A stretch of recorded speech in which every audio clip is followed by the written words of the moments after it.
పెళ్ళైనా పండగైనా వేడుక ఏదైనా పట్టుచీరల ప్రత్యేక వేదిక వారాహి సిల్క్స్. పంజాబ్ కింగ్స్ జట్టుకు ఏమైంది? మొదట్లో 2026 ఐపీఎల్ సీజన్ మొదలైనప్పుడు పులిలా గాండ్రించినటువంటి జట్టు ఇప్పుడు చితకల పడిపోయినటువంటి పరిస్థితి ఏర్పడింది. వరుసగా 4 ఓటములతో అసలు ఇప్పుడు ప్లే ఆఫ్స్కు వెళుతుందా లేదా అనేటువంటి ఒక ప్రశ్న పంజాబ్ కింగ్స్ పైన ఏర్పడింది. మరో పరాజయాన్ని చవిచూసింది. తాజాగా సోమవారం రాత్రి ధర్మశాలలో జరిగినటువంటి మ్యాచ్లో ఢిల్లీ క్యాపిటల్స్ 3 వికెట్ల తేడాతో పంజాబ్ పైన విజయం సాధించింది. పంజాబ్కి ఇది వరుసగా 4వ ఓటమి.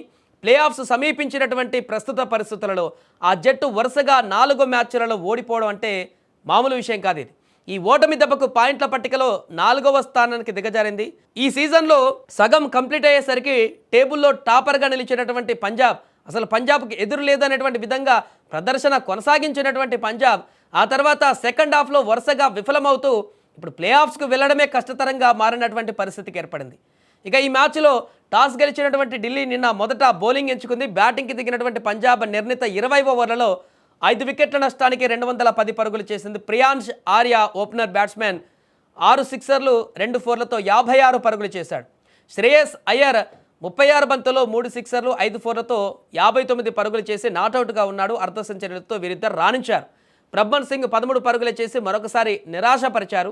మిగతా బ్యాటర్స్లు ఎవరు కూడా రాణించకపోవడంతో పూర్తిగా భారీ స్కోర్ నుంచి కొంత స్కోర్ తగ్గినట్టుగా కనపడింది. అయినప్పటికీ కూడా మంచి స్కోర్ని చేయడం జరిగింది. 210 పరుగులను లక్ష్యంగా పెట్టారు ఢిల్లీ క్యాపిటల్స్కి. ఇక 211 పరుగుల లక్ష్యంతో బరిలోకి దిగినటువంటి ఢిల్లీ క్యాపిటల్స్ ఆరంభంలోనే తడబడింది. కేఎల్ రాహుల్, అభిషేక్ పోరెల్తో పాటు సాహిల్, పారాక్, ట్రిస్టన్ స్టబ్స్ కూడా తక్కువ స్కోర్కే అవుట్ అయ్యారు. టాప్ ఆర్డర్ అంతా కూడా కొలాప్స్ అయిపోయింది.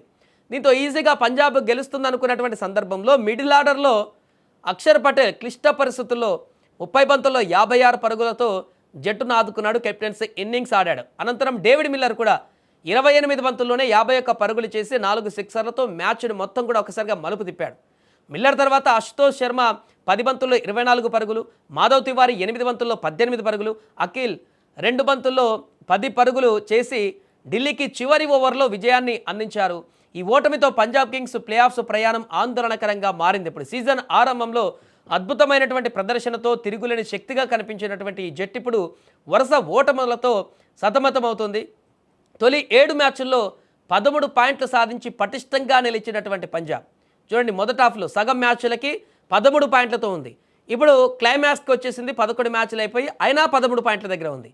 4 ఓటములు వరుసగా ఓటమి పాలైపోయింది. ఈ ప్రతికూల ఫలితాలపైన కెప్టెన్ శ్రేయస్ అయ్యర్ తీవ్ర అసంతృప్తిని కూడా వ్యక్తం చేశారు.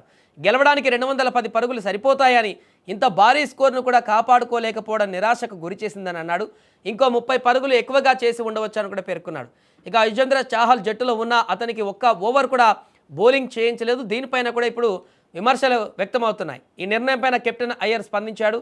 బంతి సీమ్ అవుతుండడంతో పేస్ బౌలర్లకు అనుకూలంగా ఉండడంతో యుజ్వేంద్ర చాహల్కు బౌలింగ్ ఇవ్వలేదని కూడా వివరించారు. ఇక పేస్ బౌలర్లు సరైన లైన్ అండ్ లెంత్తో బౌలింగ్ చేసి ఉంటే వికెట్లు తీసేవారిమంటూ కూడా శ్రేయస్ చెప్పాడు. ఏదేమైనా కూడా పంజాబ్కు వరుస ఓటముల బెడదనేది ఇప్పుడు ఆ జట్టును కుంగదీస్తుంది. 4 ఓటములతో ఇప్పుడు ప్లే ఆఫ్స్కి వెళ్ళడానికి ఆందోళనకరంగా మారింది. ఎందుకంటే 11 మ్యాచ్లు ఆడింది పంజాబ్, 13 పాయింట్లు ఉన్నాయి.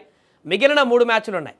ఇంకా వీరి వెనక సిఎస్కే అదేవిధంగా ఆర్ఆర్ జట్టు కూడా 11 మ్యాచ్లు ఆడేసి వారు కూడా 12 పాయింట్లతోని రేసులో ఉన్నారు. అంటే వీరికి పంజాబ్ జట్టుకి వారికి 1 పాయింట్ తేడా మాత్రమే ఉంది. పంజాబ్కి 13 పాయింట్లు ఉంటే ఆర్ఆర్కి అదేవిధంగా సిఎస్కేకి 12 పాయింట్లు ఉన్నాయి. సో ప్లే ఆఫ్ రేస్లో ఇప్పుడు సిఎస్కే ఆర్ఆర్తో పోటీ పడాల్సిన పరిస్థితి. ఒకప్పుడు 7 మ్యాచ్ల్లో నెంబర్ 1 పొజిషన్లో ఉండి పైకి దూసుకువెళ్తున్నటువంటి పంజాబ్ ఇప్పుడు కింద టేబుల్లో లాస్ట్లో ఉండేటువంటి ప్లే ఆఫ్స్కి వెళ్ళడానికి చివరిగా ఉండేటువంటి ఆ టీమ్స్తో ఇప్పుడు కంపేర్ చేసుకోవాల్సినటువంటి పరిస్థితికి పంజాబ్ వచ్చేసింది. ఏదేమైనా కూడా ఈ ఊహించినటువంటి ప్రదర్శనతోటి పంజాబ్ కింగ్స్ ఘోరమైనటువంటి వైఫల్యంతో ఇప్పుడు ప్లే ఆఫ్స్ ఆశలపైన డిపెండ్ అవ్వాల్సిన పరిస్థితి ఏర్పడింది. మిగతా 3 మ్యాచ్లు ఖచ్చితంగా గెలవవలసినటువంటి పరిస్థితి ఏర్పడింది. కనీసం దాంట్లో 2 మ్యాచ్లైనా గెలిస్తేనే ప్లే ఆఫ్స్కి వెళ్ళేటువంటి అవకాశాలు కూడా కనిపిస్తున్న నేపథ్యంలో మరి మిగతా మ్యాచ్ల్లో పంజాబ్ ఎలాంటి ప్రదర్శన చేస్తుందనేది వేచి చూడాలి.